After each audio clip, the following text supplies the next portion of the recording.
नमस्कार दोस्तों, धर्म सिंह प्रजापति की क्लासेस में आपका स्वागत है। आज हम संस्कृत विषय जो कि रेट के लिए महत्वपूर्ण है, संस्कृत में महत्वपूर्ण टॉपिक है व्याकरण परिचय, उसके बारे में अध्ययन करेंगे। तो सबसे पहले हम व्याकरण की उत्पत्ति के बारे में जान लेते हैं कि व्याकरण की उत्पत्ति कैसे हुई, मतलब व्याकरण शब्द की उत्पत्ति कैसे हुई। तो व्याकरण शब्द की उत्पत्ति में वी आंग उपसर्ग पूर्वक क्री धातु क्या है, क्री मतलब करना, और लुट प्रत्यय से निष्पन्न होकर व्याकरण शब्द का मतलब व्याकरण शब्द निष्पन्न हुआ है। अब व्याकरण भाषा में किस काम आता है? तो भाषा के निरंतर विकास के लिए, मतलब कोई भी भाषा हो, संस्कृत या अन्य इंग्लिश हो, भाषा के निरंतर विकास के लिए व्याकरण का सुनिश्चित होना आवश्यक है। किसी भी भाषा का विकास हो, इसके लिए व्याकरण का सुनिश्चित होना आवश्यक है। अन्यथा यदि किसी भाषा में व्याकरण सुनिश्चित नहीं है, व्याकरण के नियम सुनिश्चित नहीं है, सूत्र या उनके रूल्स सुनिश्चित नहीं है, तो अन्यथा वह भाषा ज़्यादा लंबे समय तक नहीं चल सकती। आप संस्कृत में देख लो, संस्कृत में हर एक शब्द के लिए अलग अलग रूल निर्धारित है, इसलिए ये भाषा सबसे श्रेष्ठ भाषा मानी गई है और सभी भाषाओं की जननी है। भाषा के व्याकरण के बारे में हम और थोड़ा सा विस्तृत जानकारी ले लेते हैं। निश्चित एवं सरल नियमों के अभाव में, यदि कुछ नियम निश्चित नहीं है और सरल नियम नहीं है, यदि नियम जटिल हो तो भी वो किसी भाषा को लिए विपत्ति का कार्य कर सकती है। इसलिए निश्चित एवं सरल नियमों के अभाव में भाषा ज़्यादा समय तक जीवित नहीं रह सकती। यदि किसी भाषा के नियम निश्चित या सरल नहीं है तो वह भाषा लंबे समय तक जीवित या विद्यमान नहीं रह सकती, किसी न किसी कारण वह लुप्त हो ही जाती है। अनेक कृत्रिम भाषाओं का नाश उनके कठिन व्याकरण के कारण हुआ है।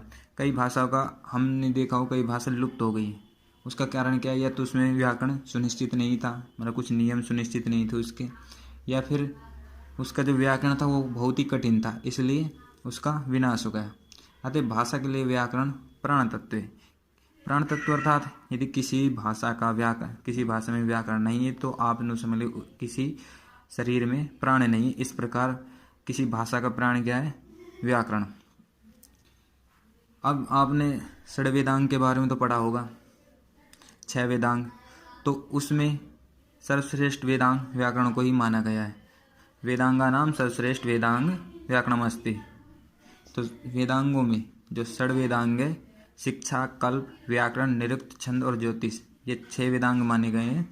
इन 6 वेदांग मतलब वेद के अंग, जो कि हमारे व्याकरण संस्कृत जो डिपेंड किस पर करती है? वेदों पर। हमारे संस्कृत की उत्पत्ति कहाँ से हुई? वेदों से। इसलिए वेदों जो 6 वेदांग माने गए हैं, वो षड वेदांग मतलब वेद के जो अंग है 6 माने गए हैं। तो इसमें सबसे मुख्य अंग कौन सा है? व्याकरण। व्याकरण वेदांग क्या माना गया है? मुख। क्या माना गया है? मुख। मुखम व्याकरण, व्याकरणम मुखम व्याकरणम। व्याकरण की द्विमुखी परंपरा। तो व्याकरण की द्विमुखी परंपरा से तात्पर्य है कि व्याकरण की उत्पत्ति कैसी हुई, इसके लिए 2 प्रकार की परंपराएं विद्यमान हैं। तो पहली है वारस्पतिक परंपरा, दूसरी माहेश्वरी परंपरा। तो व्याकरण की जो वारस्पतिक परंपरा है उसमें कहा गया है कि ब्रह्मा ने संपूर्ण व्याकरण शास्त्र का निर्माण करके बृहस्पति को सुनाया। किसने?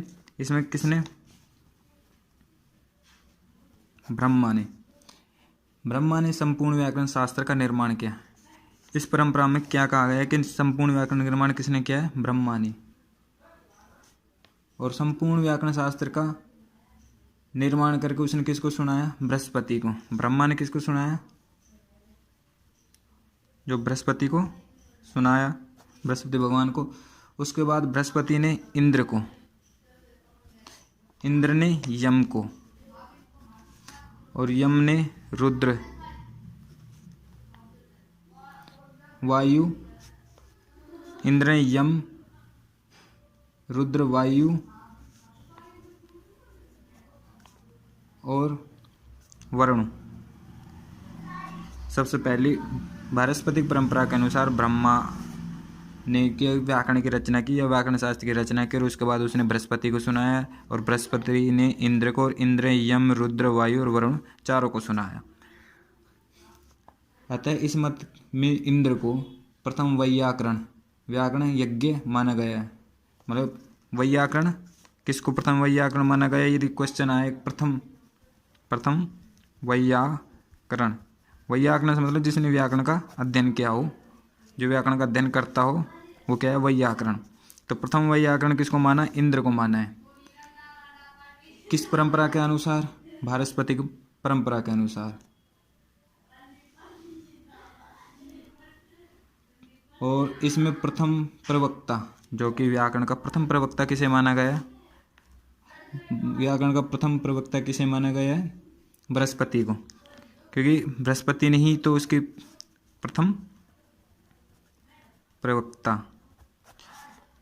प्रवक्ता पूछे तो बृहस्पति, प्रथम वैयाकरण पूछे तो इंद्र।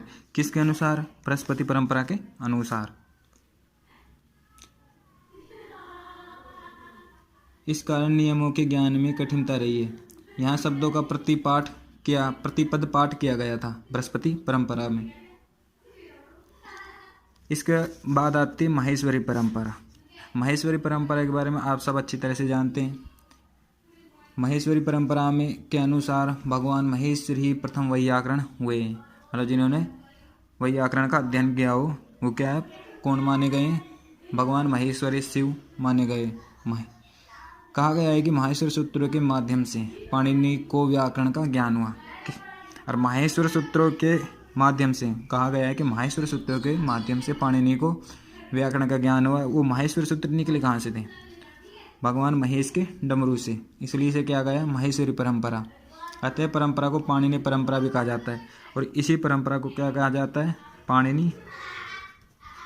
पाणिनीय परंपरा। पाणिनीय परंपरा या माहेश्वरी परंपरा एक ही है। और इस परंपरा को वर्तमान में अधिक तार्किक मतलब तर्क योग्य, इस पर ही विद्यमान अपने व्याकरण, मनोवैज्ञानिक एवं सर्वग्राह्य माना गया है। मनोवैज्ञानिक भी इसे ही माना गया है, तार्किक भी इसे ही माना गया है पाणिनि और महेश परंपरा को, और सर्वग्राही मतलब सभी ने इस मत को स्वीकार किया है।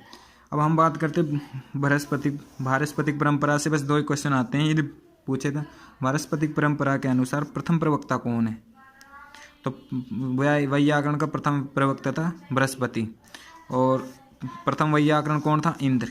ये क्वेश्चन यहाँ से बहुत कम क्वेश्चन आते हैं। क्वेश्चन यहाँ से आते हैं माहेश्वरी परंपरा या पाणिनि परंपरा। पाणिनि परंपरा किसे कहते हैं, तो मुख्यतः तीन वैयाकरण कौन हुए, पाणिनि, कात्यायन को वरुचिव कहते हैं, और पतंजलि तीसरा कौन है, पतंजलि।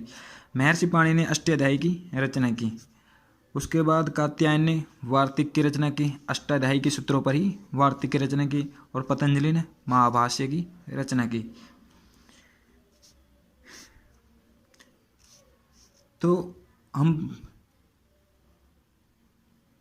इस त्रिमुनि में पाणिनि के अष्टाध्यायी संस्कृत व्याकरण का आधारभूत या आधार स्तंभ कृति है। आधार स्तंभ कृति कौन सी, त्रिमुनियों में भी अष्टाध्यायी, क्योंकि अष्टाध्यायी में कितने अध्याय हैं, 8 अध्याय। प्रत्येक अध्याय में 4 पाद है, तो कुल मिलाकर कितने पाद हो गए, 32 पाद है। आपने पढ़ा होगा ना, प्रथम अध्याय का तीसरा पाद का चौथा सूत्र, 40वां सूत्र, ऐसे डैश करके लिखा होता है, तो वहाँ पता चल जाता अध्याय कौन सा है, पाद कौन सा है, और फिर सूत्र कौन सा है। तो अष्टाध्यायी में अब यहाँ से एक महत्वपूर्ण प्रश्न बनता है कि अष्टाध्यायी में कितने अध्याय हैं, महत्वपूर्ण है। आप सब जगह हर किसी को आता होगा कि 8 अध्याय हैं। क्वेश्चन महत्वपूर्ण है, क्योंकि इससे अधिक क्वेश्चन यहाँ पर बनता ही नहीं है। ये इतना डीपली नहीं जाएगा कि आपसे पूछे अष्टाध्यायी में कितने सूत्रों का समावेश है। वैसे मैं आपको बता दूँ, अष्टाध्यायी में 3978 सूत्रों का समावेश है, और उसके अलावा 14 सूत्र महेश्वर को जोड़ दे और 1-2 सूत्र अन्य और है, तो कहीं कहीं अलग अलग सूत्र दिखाए गए हैं। वैसे आप मानेंगे तो 3978 सूत्री मुख्यतः तौर पर माने गए, प्लस में 14 महेश्वर सूत्र अलग से हैं। कात्यायन या जिसे वरुचिव कहा जाए, उसने अष्टाध्यायी के जो अष्टाध्यायी है उन्हीं के सूत्र पर कुछ वार्तिक की रचनाएं की। मतलब उनमें ही कुछ संशोधन किया और महाभाष्य में भी इसी प्रकार संशोधन किया गया। इस त्रिमुनि परंपरा में जो पतंजलि के मत को श्रेष्ठ माना गया है, क्योंकि मुख्य तो हम पाणिनि को मानते हैं लेकिन श्रेष्ठ पतंजलि को माना गया मत को। क्यों? इसका कारण यही है कि पुनश्च मतलब दोबारा, यदि दोबारा कोई इन सूत्रों पर संशोधन करता है तो उसका प्राण मुख्य माना जाएगा, प्रमाणिक मुख्य ही माना जाएगा। जो मुनि बाद में विषय का उत्थान करता है मतलब उसे उठाता है या उसमें कुछ संशोधन करता है, उसका मत प्रमाणिक माना जाता है। कहा गया यथोत्तर मुनिना प्रमाण है। यथोत्तर मतलब जो उत्तर बाद में, मुनि मतलब जो कोई मुनि बाद में इसमें कुछ संशोधन करता है तो उसका ही मत श्रेष्ठ माना जाएगा।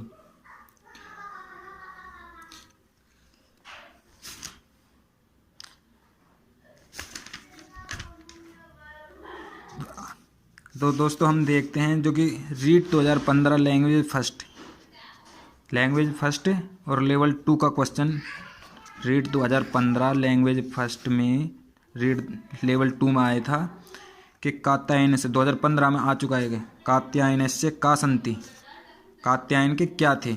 सूत्र थे, वार्तिकानी थी, मंत्राणी थी या परिभाषा सूत्र थी।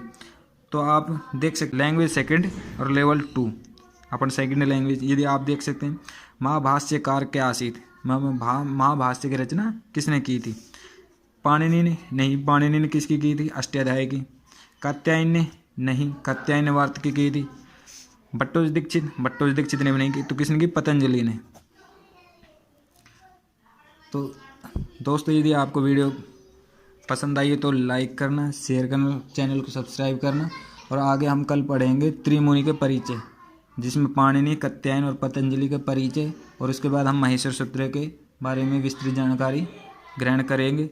तो यदि दोस्तों आपको वीडियो पसंद आई है तो लाइक करना, शेयर करना और चैनल को सब्सक्राइब करना। तो कात्यायन ने यहाँ पर वार्तिक, या आपको ये याद होना चाहिए कि पतंजलि तो अष्टाध्यायी सबके याद है। कात्यायन की वार्तिक और कात्यायन की वार्तिक और पाणिनि की अष्टाध्यायी, कात्यायन की पतंजलि और पाणिनि की अष्टाध्यायी, कात्यायन की वार्तिक और पतंजलि का महाभाष्य। तो अपन से यहाँ पूछे कात्यायन से का संति,